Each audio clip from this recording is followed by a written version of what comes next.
as a business professional, we can't walk very far until we hear someone say, you need to build your social network in your professional life to be successful.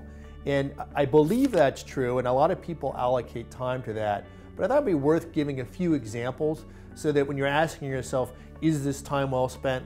I like to show you how that time was well spent for me, and maybe they would kind of keep you motivated to do these things. You know, a key person in lots of startups is a key advisor or an investor. We have an investor who was the CEO of MTV and VH1 who was really relevant to a company I was working on. And I didn't know him, but someone mentioned his name. And I asked that person, hey, you know what, can you introduce me to that person? And the person said, well, give me a little intro. And I sent him an intro, and this person responded. And I followed up at a breakfast together, and I shared some more information about my company. And I'm happy to say, by pulling that thread and thinking about, you know, do I have something relevant to say, can he help me? That gentleman ended up joining my advisory board and investing in my company. So time well spent. Another scenario is, how do you win the big deal? And we had a business that was involved in irrigation control for apartment buildings. And Oakwood, which is a large owner of real estate and apartment buildings, would be an awesome client. I'm like, gosh, if we could win that big account, that would make a big difference. So I was asking around and sending email to some investors in that company. And this one happened to know the COO of that company, who was an investor.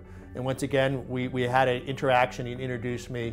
And you have to believe, by the way, you have something meaningful to say, right? And so he said, wow, we have that problem. And I said, great. So he got us plugged into the COO, and we ended up actually doing a national rollout through pulling that thread through relationships. Major win for us.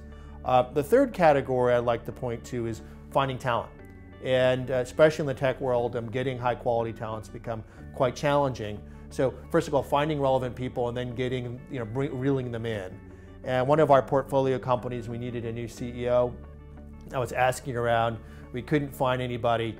And I happened to ask a friend saying, hey, we think we need a new CEO. He said, well, I think this guy's busy somewhere else, but you should talk to him. Maybe he'll join your board. I went out, got the introduction. We had a coffee together. He said, maybe I'll join your board.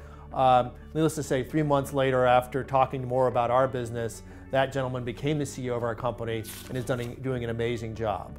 So in each of those cases, it wasn't a cold call. It was navigating my social network into relevant people that actually made major differences to my business. So when you think about running your business, if there's key objectives on the horizon, think about, are there relationships that you can ask for, look for, and find that will really move the needle, and start investing your time to make those happen.